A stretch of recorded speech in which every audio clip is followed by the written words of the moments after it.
Finding the perfect wine can be a time-consuming chore this Thanksgiving.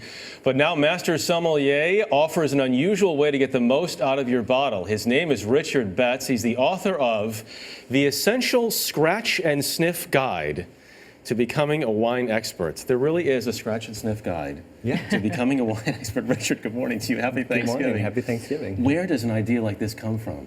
You know, I think for me, the whole wine's fun, right? But in America, you know, our tradition is still very, very young. You know, do you put it on a pedestal? Is it a fancy old guy with a silver cup around his neck? You know, none of that's interesting to me. Let's knock it off the pedestal, make it fun, bring it to the people, and that's where the scratch and sniff part comes in. You say it's a kid's book for adults. Yeah, absolutely. Tell us about your background, because you were originally going to become a lawyer. You were on your way to law school. How did this come about in your life? Yeah, so it was actually, I was finishing grad school, on the way to law school, and one afternoon, after a very long day in a hot, dark room with a scanning electron microscope, I was like, you know what, I need a glass of wine. And so I hopped the fence, ran across what's Route 66 to a friend's wine shop, and didn't know anything about wine, but walked in and I was like, you know, I kind of recognize that. Picked it up, had all 10 bucks in my pocket, bought the bottle, took it home, poured a glass, and that first sniff, and I know I have a big nose, it's not any better than anyone else's, but that first sniff took me back to a meal I'd had almost 4 years earlier. And I remember where I sat, and where my companion sat, and what she wore, and what we ate, and what the waitress did, right and wrong, all from a smell. And so the next day I was describing that to a friend and said, man, that was really compelling. And I said, I don't think I want to go to law school. I want to do food and wine. And my friend Bobby said, well, then you should. And I was like, well, then I will. So I blew off school and hopped in, and here we are. So here's the one thing a lot of people ask. I mean, is it something you're born with or something you can train yourself, or both? You can definitely train yourself. I mean, this thing matters to all of us. When we were hunter-gatherers, it was important, right? And it was compelling. You needed to stay alive. And we don't depend on it as much today as we once did. But my dad's a great example. Bill's is like, oh, I can't smell anything. And now he's an expert. You know, he's gone from, you know, wine in the box to having a real habit. So in the book, what you do is you basically break down red and white wines into major groups. We have fruit, wood, earth, and other. Yes. How does understanding to recognize those scents help you pick a good wine? So what the idea is that all wines can be broken down into these sorts of things. So if it's a red wine, it's going to either have predominantly red fruits or predominantly black fruits.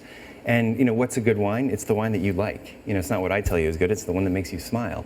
And so you work through the book and you say, you know what, I like red fruits, I don't like black fruits as much. And you know what, I do like oak, I don't like it so much as when it's not there. And I'm really good with the earthy thing. And so if you just figure out what your preferences are by using smells that you already know, like you know what a strawberry smells like, and you know what a blackberry tastes like, right? And so by saying, okay, this is what I like, then we have this really interesting chart that says, okay, it's a choose your own adventure. I want the red fruits, I want the earth, and I want the oak. And say, okay, then drink Rioja. And so it's based upon But then how do you know your what own to pair desire. with the food? Well, that's totally, you know, my only rule with that is that there are really no rules. You know, pair what you like and drink what you like, or don't eat what you like, drink what you like. And, you know, as long as you're smiling, that's all that matters. Vanita has been scratching the labels off this book this morning. I mean, the They smells really wafting through the studio this morning. Yeah. It's a very cool idea that we haven't seen before.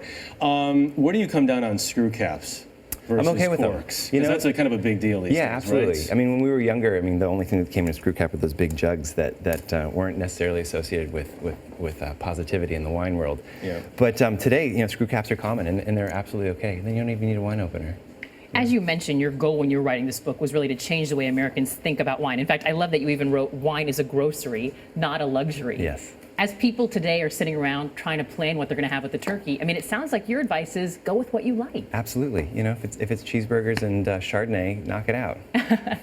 Does cheeseburger work with Chardonnay? Sure. If it makes you happy, it does I can't work. imagine that would, but that's very interesting. Yeah. It's a fascinating book. Richard Betts, thank you so much for joining us. Thanks for having me. The Essential Scratch and Sniff Guide is on sale now.